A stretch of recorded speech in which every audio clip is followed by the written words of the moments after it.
Folks, welcome back to another episode of TK2 here on the Uniquely Unqualified channel on the great and powerful YouTube. We all know and love YouTube. Thank God for YouTube. Thank God for the internet. I want to talk about a military mishap that happened in Idaho over the weekend. Before I get into any of that, don't forget to hit the like and subscribe buttons. It helps me out tremendously. It gives you notifications anytime I drop an episode so that you don't have to miss anything or any of the wild crap that's coming out of my mouth. Appreciate it. So let's get right into this one. Mid-air collision in Idaho. I think they were F-15s, might have been 18s.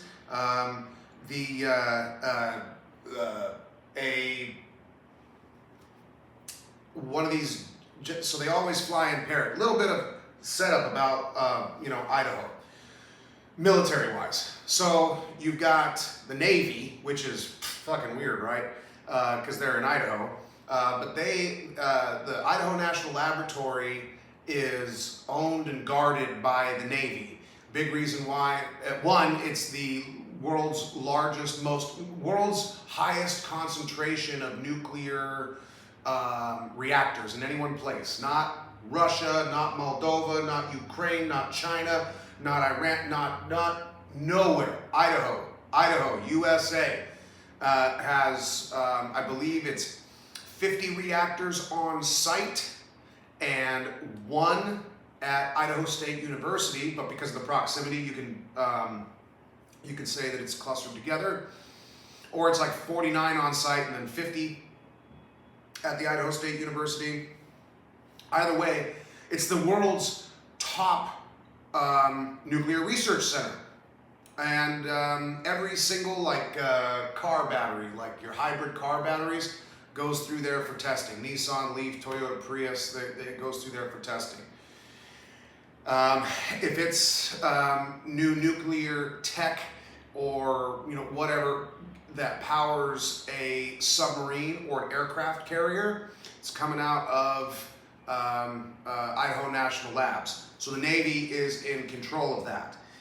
Then we've got the Air Force is in Mountain Home Air Force Base. It's a rather unremarkable spot, but it's not any different than any other military town outside of the front gate of a base.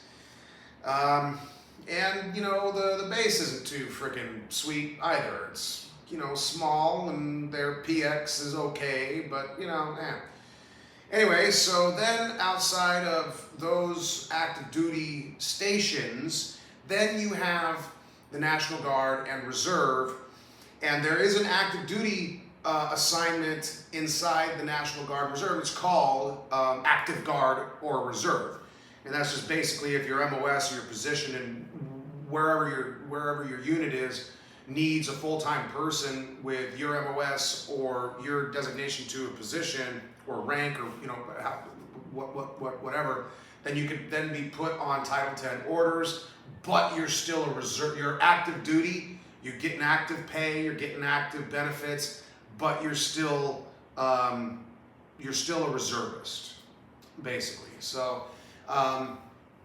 there is Active Air Force, there is Air Guard, there are Marine Reserves, Army National Guard, and Army Reserves.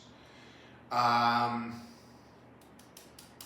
not 100% sure if there's any reserve or Coast Guard reserves there. I'm not sure. Anyway, so there is a little bit of military background and history about Idaho. We've got Fort Boise down there downtown. The VA, Boise VA Medical Center, sits on an old military fort, and a lot of the apartment units in the area were old company areas, and you walk onto some of these old red brick company areas, and they've just been turned into little apartment things, and you walk in, you're like, oh shit, this used to be a military base. Anyway, so there is military history with Idaho, and so the Air Force and the Air National Guard do fly. The active guys have so flying out of Gowan Field, which is connected to the Boise International Airport. We got A-10s and bigger planes, C-130s and the like. And then flying out of Mountain Home, we've got F-18s, F-35s are in Mountain Home, and sometimes over that flight path gets pretty noisy. And there's a big training area that's basically in between Gowan Field and Mountain Home Air Force Base. There's a huge area, and I think it's like the biggest contiguous military training area in the country, beating out even Fort Irwin, going to the box, just by square miles, right? It's also shared. It's called Orchard. What's it called? It used to be called the Orchard Training Range. Now, I believe, unless they changed it, but when I was dicking around over there, it was called the Orchard Combat Training Center. They do artillery, they do shoot houses, they do movement, they do regular ranges, convoy. It's a full-fledged military training center. Active duty people go there, guard people go there, reserve people go there. But it's interestingly shared with a federal? No, it's Bureau of Land Management. So it's public land. Even though it's a designated military training area, anybody can go and drive get out of your car on a specific side of the road. You can set up your own little target area if you want to go shoot privately.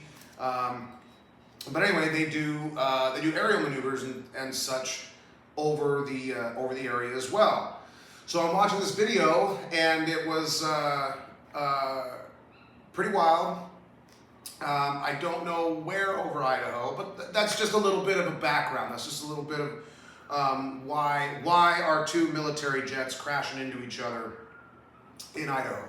So the trailing jet is at higher altitude, and it's coming in, and as it starts to change its altitude to go lower, it probably, like, in the blind spot. I don't know if it was active or air guard, but the lower jet was probably in the blind spot of the trailing jet as they were maneuvering their positions, and the trailing jet with higher altitude comes down and basically, rests on the top of the forward jet. And then you see the forward lower jet tilt its wing. The aircraft get kind of locked up. They stall out a little bit and they spin around. The pilots and the weapon systems operator, there were four people involved, all ejected, all are fine. But these airplanes just fell apart in midair. So that was what happened in Idaho over the weekend. So God bless the military, and God bless those 4 people that survived. I hope everybody is okay, because they got to go to Iran. All right, take 2. Hit that like and subscribe button, and we'll see you next time.